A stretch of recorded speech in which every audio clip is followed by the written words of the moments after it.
โอ้อันนี้นี่ลุงสิโอนเงินไปแทนเด้อใช่ค่านี้แหละอย่าในได้ใช่มันแล้วร้านเอ้ยมันก็นั่นอยู่มีเฮาซุมเฮาถ่ายคลิปอยู่เด้อเดี๋ยวนี้เด้อถ่ายคลิปอยู่มีแต่ว่าให้เจ้าส่งหมายเลขบัญชีมาแล้วเฮาสิโอนเขาอย่าได้บ่เอาแล้วว่าอย่าได้ให้เข้าใช่ซะเอาให้ไผให้ลุงนั่นแหละให้เขาลุกติ๊กแล้วบ่เอาแล้วว่าอย่าแล้วอืมหลานบ่เอาแล้วบ่ใช่มันนั่นมันจบมานะบอกว่าจะยืมวันหน้ามันจะง่ายเอาแล้วใส่โดนแล้วเนาะยืมคือยืมเนาะขอคือขอได้เฮายืมเด้เฮายืมเพิ่นเฮาก็ต้องใส่เพิ่นให้เขาอีตุ๊กซะให้อีตุ๊ก อย่าลืมกดติดตามเพื่อเป็นกำลังใจให้ผมด้วยนะครับทุกคนขอบคุณมากๆครับนะพี่น้องสบายดีพี่น้อง FC กันเบิดสุคนเด้อเนาะวันนี้ก็อยู่ห้องแม่มาทุกพ่อจอยก็คือทางทีมงานสินัดพี่น้องเลยสิให้โอนเงินไปใช้หนี้ใช้สินให้มันแล้วมันทั่วบาทเนาะบ่อยข้างค่าว่ามี FC ทางบ่าวเวียงใช้เพิ่นว่าให้มาใช้หนี้ให้มันแล้วมันทั่วแล้วทางทีมงานเฮาเนี่ยสิถ่ายให้เบิ่งตอนโอนเลยพี่น้องใช้หนี้วิสินให้มันแล้วมันทั่วอย่างละเอียดนั่นเนาะบ่ให้ค่าบ่ให้มีผู้เว้าแนวนั้นนะนี่ตามรังอีกนะพี่น้องเพราะว่าที่ผ่านมาแล้วมันเขาสิบ่เว้ามันก็ผู้อื่นเว้านะมันก็เลยยากว่าง่ายใช่มันก็เลยแค่ชิว่าอะไรทั้งที่ไม่หมดเราก็จำเป็นต้องใช้นะส่วนเงินส่วนนั้นนะว่าจะโอนไปคืนมันก็พอแล้วนะสบายดีบ่จอยละอันนั้นพี่น้องบ้านนะละมานี่แหละได้เงินมาเพียงพอแล้วละสิโอนให้บัตรพี่น้องเนาะให้จบมันสิ้นแล้วมันจะบ่มีดราม่าต่อไปแล้วก็บอกถึงอีกเนาะเพราะว่าไอ้จ้างแนวเห็ดเนาะเอาน้องตุ๊กเฮาบ่เขามันก็มีภูเขานะเพราะว่า YouTube มันหลายท่องบอกคนนึงคนยังคนนึงถึงบ่แม่นทีมเฮาก็ยังมันหลายๆคนเฮาบ่ได้เว้าถึงไผแล้วพี่น้องเว้าพื้นนะมันหาบกันบ่ได้กับของมันมีแต่ว่าเฮาเซฟตัวเองให้มันดีคือเรื่องเงินนี่แหละให้มันแล้วมันทั่วเลยบาดนี่แหละบ่ให้มีไผกล่าวหาได้นะบ่ให้มีคำว่าถึงทางที่บ่ดีนะไปเบิ่งไปชมกันเลยเพราะว่าทางทีมงานเฮาก็นั่งเต็มอยู่เตรียมพี่น้องสิให้บ่าวจ้อยโอนเลยมานี่บ่าวจ้อยมีบัญชีไทยบ่หรือว่าจังได๋อันเด้ป๊อดโตรถข่อยตากแดดแท้อันนี้รถหมู่เขาห่มเบิดสบายดีสบายดีพ่อลูกแพทย์สบายดีสิถามมาลีหันหน้ามาดีๆแป๊บนึงหันหน้ามาก่อนจะได้คือหนวดยาวแท้โอ้ยบ่บ่เดี๋ยวนี้อันเด้พ่อจ้อยสบายดีพ่อจ้อยสบายดีสบายดีไปนั่งอยู่โต๊ะเลยเนาะไปมันจังขุดจักรายละเอียดบ้านนะสบายดีไอ้กระไพโดยสบายดีอุ้ยเดือดสบายดีละสบายดีเลยนี่จังหน่อยสบายดีขึ้นไม่ตู้แล้วเด้สบายย่าแล้วบ่บ้านนี้บ่สบายดีเอาเงินมาแล้วได้ไม่ตู้นั่นน่ะพอจะเองครับอย่าบุกเด้ซะทางอบจอยกับแม่หมดเพิ่นก็นั่งอยู่นำกันแล้วเด้สบายดีทางนั้นดีทางไงหมดทางกระจอยอีกแต่นึงพี่น้องเนาะแม่นแหละออกมามื้อนี้มาหาเพิ่นตามปีโอ้โยกสบายดีเด้อโอ้ยเอาเรื่องเลยที่ว่าได้โทรลมหรือว่าโทรลมกันเนาะโทรลมกันเมื่อคืนนี่แหละพี่น้องเนาะตอนแรงเมื่อวานนี่แหละเมื่อวานนี่ก็พากันที่บ้านเมื่อวานนี่เนาะเนี่ยถิ่มเลยกันรอเป่าวิสบายดีเด้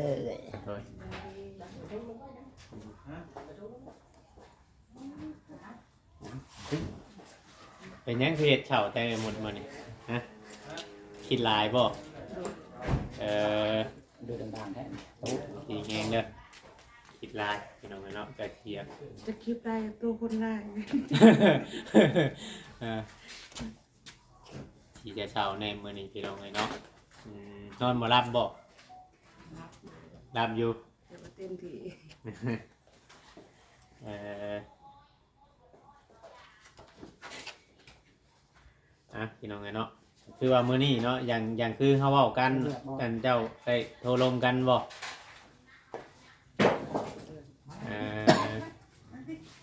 ว่าจะอยากโอนเงินคืนไปให้ร้านเนาะอย่างที่เลยหมดเคยปรึกษากับบ่าวเวียงได้โทรศัพท์ไปหา โดย คือว่าอยากโอนเงินไปให้ร้านให้มันจบเนาะแบบว่าใส่นี่ค่าเบิดแล้วมันจะได้ง่ายขึ้นแบบว่าบ่มีเรื่องอีหยังต่อไปอีหยัง อ๋อโดย โอนไปแล้วก็แล้วให้มันจบมานี่เนาะคือว่าสิโอนให้ร้านพร้อมโอนให้มานี่ โดย จะได้แล้ว อ๋อบัดนี้หลานเพิ่นได้โทรมาอยู่บ่ล่ะเมื่อวานเมื่อคืน เมื่อคืนนี่มันโทรไปกับแบบว่าร้านบ่ตอบร้านบ่ได้รับเมื่อเช้านี่ก็โทรอยู่แต่ว่ามีเบอร์ของเพิ่นอยู่ว่าสิลองติดต่อเบิ่งใหม่ว่าสิโอนเงินให้มื้อนี้นะ โดย โดย นั่นได้จังหวะนะเฮาก็ต้องได้โทรหาเพิ่นอีกเทื่อนึงในบัญชีที่ว่าเพิ่นโอนมาน่ะเป็นบัญชีไผแบบนี้นะว่าเฮาโอนเข้าไปแล้วมันยังบ่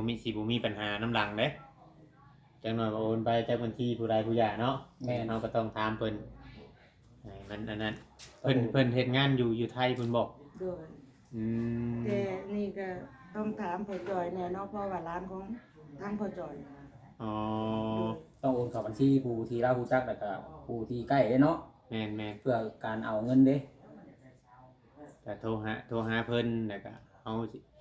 ทางลุงนี่สิไปโอนเงินให้เด้อส่งคืนเด้อเจ้าพอดีได้เงินมาแล้วบอกเพิ่นนะพี่เนาะว่าเฮาก็สิได้เอาไปโอนอยู่ห้านอยู่หน้าปากทางนี่แหละเนาะ แม่น หน้าปากทางนี่แหละเพราะว่าทางซุมเฮาก็บ่มีบัญชีเงินบาทนะพี่น้องเฮาก็ต้องไปโอนอยู่ห้านคือเก่าแล้วก็ทางผู้รักผู้ใหญ่เพิ่นโอนมาก็โอนเข้าห้านนะครับ1,000นี่เพิ่นก็ห้างอยู่20 บาทพี่น้องเนาะเพราะว่าผู้ใหญ่เพิ่นโอนมา1,000นี่เพิ่นก็ห้างอยู่20 บาทคือว่าอันนี้พี่น้องเนาะเงินคำ ติดต่อ ติดต่อได้บอกตัวแนวอะไร โทรไปเบิ้งเดี๋ยว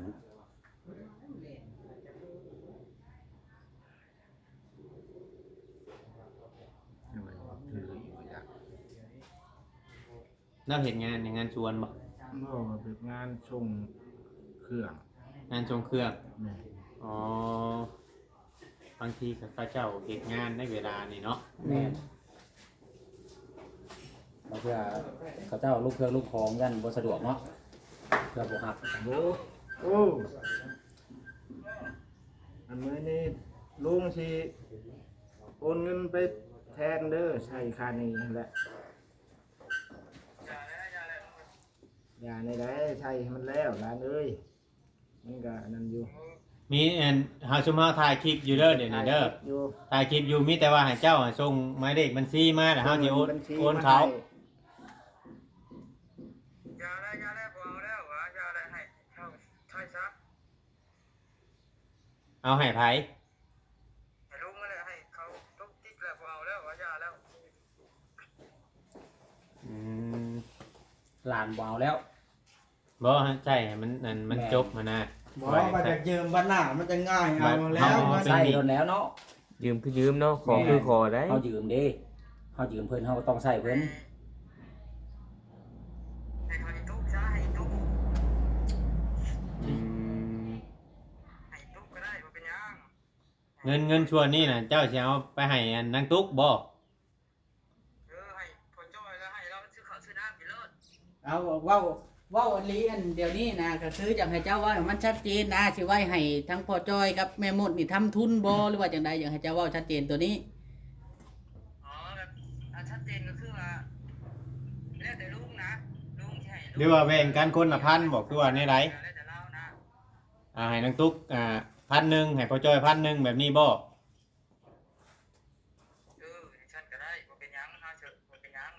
เอ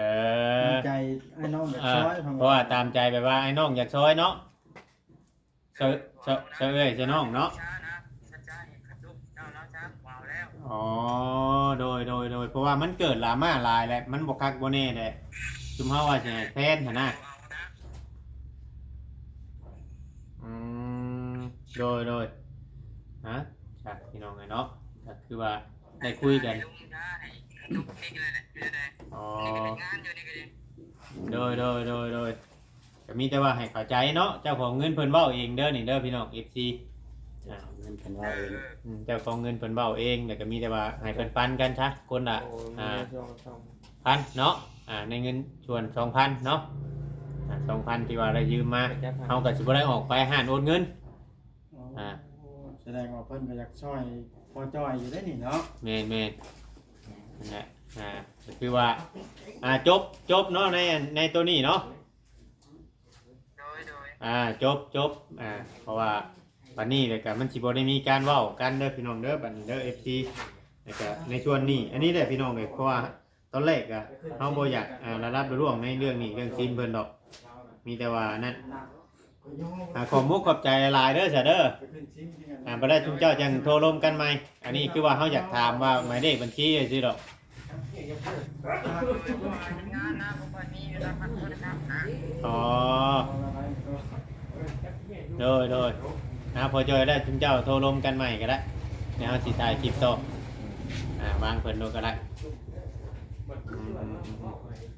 พี่น้องเอ้ยเนาะคือว่าในจบไปในตัวนี้พี่น้องเลยจ้ะคือว่าเฮาสิบ่ได้เอาไปโอนเงินส่งคืนเจ้าของหนี้เพิ่นได้มีแต่ว่าชุมเจ้าร่วมกันได้เทื่อหน้าเทื่อในก็มันจังสิได้เอานํกันง่ายแต่จริงว่าเฮาเป็นหนี้เป็นสินเป็นนู่นนั่นนี่ก็เฮาบ่อยากให้เว้าแล้วก็ FC หลายๆท่านเพิ่นก็ผู้รักผู้ใหญ่เพิ่นก็เบิ่งอยู่ในคลิปในหยังเนาะเพียงเนาะเพิ่นก็นั่นจังซั่นก็ในคลิปนี้ทางหมอเวียงเองก็มีทางใหญ่ใจดีเนาะพี่น้องเนาะอยู่ทางประเทศไทยพี่น้องเนาะเพิ่นก็ได้ฝากเงินมาให้ทางเงินพอจอยทางเงินหมดนี่แหละเป็นน้ำใจพี่น้องเนาะ 1,000 บาทเนาะในมื้อนี้พี่น้องเนาะ 1,000 บาทเพิ่นบ่ได้ออกชื่อออกเสียงแต่ว่าเพิ่นว่าเพิ่นเป็นคนไทยเนี่ยอยู่ทางออสเตรเลียเนาะเพิ่นฝากมาในบริเวณจะเอาให้คิดว่าจะมาตื้มมายังนี่แหละพี่น้องแต่ว่ามันก็มีเรื่องเฮายังสิมีเรื่องคุยกันกับทางเงินจอยกับทางไอ้หมดจะแต่ว่าให้คุณเจ้า2คนน่ะขอบคุณทางแม่เพิ่นเด้ออยู่ทางทางไทยแต่ว่าเพิ่นไปอยู่ออสเตรเลียบ่ว่าในใดมีแต่ว่าขอบคุณเพิ่น2 คน ขอบคุณเด้อที่หาเงินมาที่ว่าจะให้ใช้นี้ขอให้เป็นอยู่ดีมีแห้งเป็นฝากมาเท่าใดขอให้คืนหาเพิ่น100 เท่าพันเท่าสาธุ สาธุหมดเบาลองเบิ่งอยู่ไอ้หมดเอาเบิ่งอยู่จังหวัดจักหน่อยเนาะ จังหน่อยเจ้าสิได้เว้าเลยเด้อฮะได้เว้าเทื่อนึงมันต้องมีเทื่อ2เด้ ขอให้สุขภาพแข็งแรงที่ส่งเงินมาให้น้องให้นุ่งได้ใส่ได้ใจายก็ที่หวังดีให้ใส่หนี้ใส่สินให้จบแต่ว่าร้านเพิ่นก็บอกมาชัดเจนแล้วว่าบ่เอาแล้วน้องก็สิแบ่งให้น้องตุ๊กเนาะ1,000แล้วพ่อกับแม่จะไว้ซื้อกินซื้ออยู่กับ1,000ก็สิแบ่งกันเพราะว่าร้านบอกมาแนวนั้นขอบคุณความมกขอบใจอยู่ดีไม่แห้งเด้อ สาธุเนาะพี่น้องเนาะคือว่าทางบ่เวียงก็เป็นสะพานบุญให้เพิ่นเรียบร้อยแล้วเด้อในคลิปนี้พี่น้องเนาะแล้วก็ยังสิมีข่าวดีอีกอยู่พี่น้องคลิปต่อไปเพราะว่าเฮาต้องเฮ็ดคนละคลิปเลยต้องเฮ็ดคนละคลิปเพราะว่ามันเป็นคนละส่วนกันเนาะ คนละส่วนกัน คนละส่วนกันนะครับมาเมื่อนี้บ่เห็นเงมุดคือเฮ็ดหน้าสิบ่บูดแต่มีเรื่องเงิน บ่สบายใจ บ่สบายใจยังบ่จักนั่นฮะ เดี๋ยวผู้ทึกเศร้าๆเนาะเศร้าวัน แต่งตัวงามบ่เฮ็ดหน้าบูดมันบ่ได้แน่เนาะต้องเบิกบานใส่กันได้เฮ้ย นี่เรื่องบ่สบายใจพวกเอ้ยหมด มีหลายนึง แบบทุกข์ใจแบบบ่มีงานมีหยังนี่บ่คือว่าแนวใด มันบ่ได้เกี่ยวอ่ะปลุกใจเรื่องงานเนาะปลุกใจเรื่องแต่ว่าบ่สบายใจหน่อยนึง อืม สิไปหาเอื้อยแล้วก็ เดี๋ยวบ่ให้บ่ ก็ น่อยนึง อืม แต่ว่าไปขอยืมเงินยืมหยังนำเพิ่นอีหยังอย่างนี้เวลาฉุกเฉิน อ๋อโดย แต่ว่าบ่มีพร้อมที่ว่าสิช่วยน้องได้หลายนะ อื เพิ่นก็บ่สบายใจเฮาก็บ่สบายใจเท่านี้ โดย แบบว่าซอยน้องได้สำนี้เลยบอกว่าเดี๋ยวก็จะซอยให้เต็มที่ก็แต่ก็ซอยร้ายบ่ได้แต่ก็เสียใจน้ำมันนะ อืม มันเป็นแบบนี้เนาะ โดยก็ซอยน้องมาได้ล้านหนึงแล้วก็อีก600,000นะเพิ่นให้มาจ่ายเข้าห้องเดือนต่อไปข่อยก็ไปจ่ายเพิ่นแล้ว กระจายไว้เป็นช่วงเดือนบัด โดย ก็คือเข้าใจาย ได้ ได้ ดวงหนาแล้ว จ่าย เนาะ ล่วงหน้าเพราะว่าเอ้อยบอกว่า เพราะว่าเดือนนี้ก็ยังบ่ได้เฮ็ดเวียกเฮ็ดงานหยัง อืม งานเงินไปก่อนหน้านี่นะ การเงินแบบว่าเอาไปจ่ายเข้าห้ บ่ องไว้ บ่ง่าย นอน บ่ง่ายๆหลักๆแล้วนี่ชุมเจ้านี่สามารถอยู่นี่ได้2เดือน เลยเพราะว่าเอื้อยซอยมาแล้วให้ไปจ่ายเข้าห้องไว้อยู่ตอนต่อไปเอื้อยว่าเพราะว่าเอื้อยก็เป็นห่วง มาอันคือว่าห้องนี่เฮามาอยู่นี่บ่ได้มีค่ามาจอกมาจำบ่ บ่มีจ่าย600,000แล้วก็เขาอยู่ โอ้ยันว่าคืออยู่ไทยอยู่หยังได้ว่าต้องมาจำก่อนถ้าเฮาอยู่บ่ครบ3เดือนนี่บางเทื่อเพิ่นบ่ได้คืนเงินมาจำได้เนาะ แม่น อยู่ไทยนี่แหละพี่น้องเอ้ยเนาะอันญาติพี่น้องหรือว่าเอ้ยน้องบัดยามเฮาฉุกเฉินแล้วเฮาก็สามารถเพิ่งพาอาศัยกันได้ยืมกันบ่ได้หน่อยก็ได้หลายตามมันเพิ่นมีบางเทื่อก็เพิ่นก็หาเงินคือกันกับเฮาเนาะเฮาสิอยากไล่ซ้ำใจเฮาอยากไล่รถมันก็บ่ได้พี่น้องเอ้ยเนาะแต่ว่าเวลาเฮามีเฮาก็ต้องแทนเพิ่นเพิ่นอาจจะในมันก็จังสิง่าย คนบ่ผิดกันเนาะ แม่นให้เข้าใจกันในการยืมบัดนี้แหละต่อไปก็ถามว่าเป็นหนี่เป็นซีนหรือว่าชุมเจ้ายืมมากอะชุมเฮากับสิบ่ถามหยังหรอกเพราะว่าตัวนั้นน่ะคือว่าหนี่ก้อนนั่นน่ะมันเป็นในส่วนของผู้รักผู้ใหญ่เพิ่นใช้เนาะ แล้วก็เป็นหนี้ส่วนที่รับผิดชอบน้องตุ๊กนะฮะ แม่น เพราะว่าภารกิจเขาตอนนั้นก็คือไปช่วยเหลือน้องตุ๊กกับลูกเนาะ โดย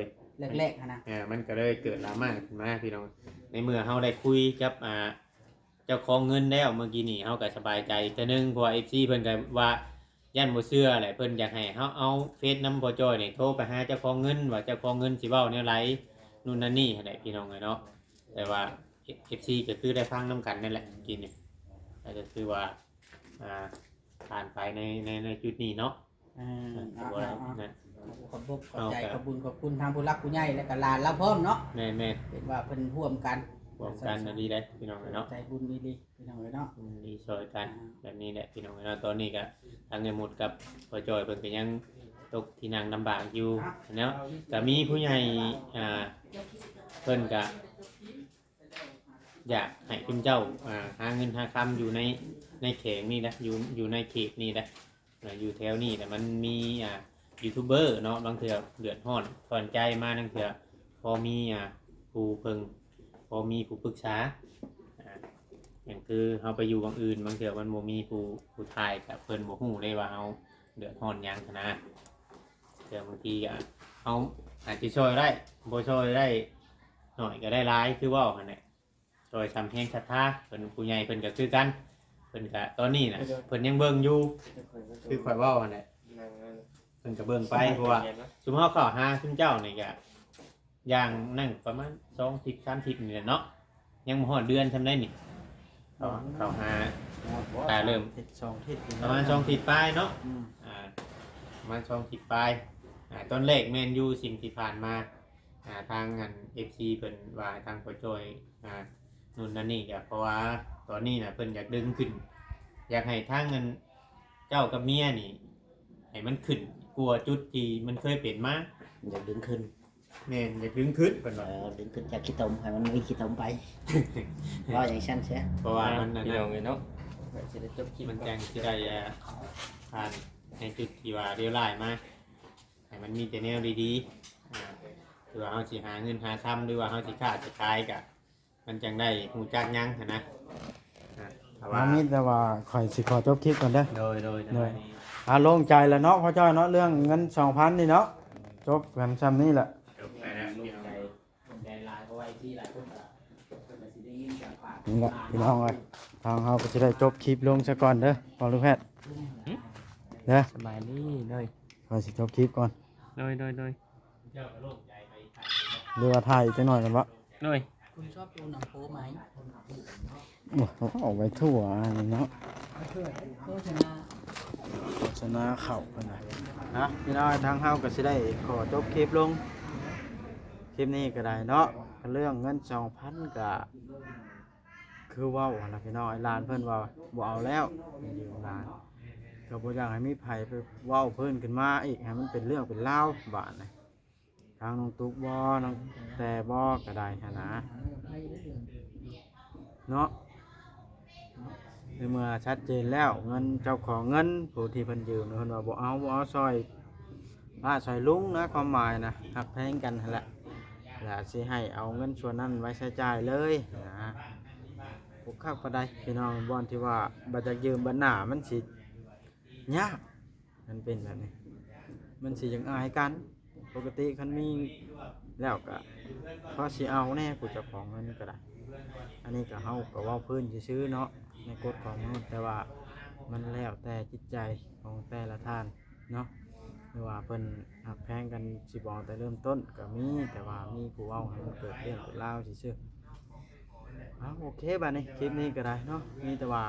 รอติดตามตอนต่อไปทางหมดก็ได้ว่าสิเป็นจังใดก็พอจอยเรื่องเงินต้นทุนสิเฮ็ดหั่นสร้างนี่ก็เนาะเพราะว่าทาง FC บ่าวบอสเพิ่นก็เม่นให้กำลังใจหลายอยู่พี่น้องไอ้เรื่องนี้ก็ได้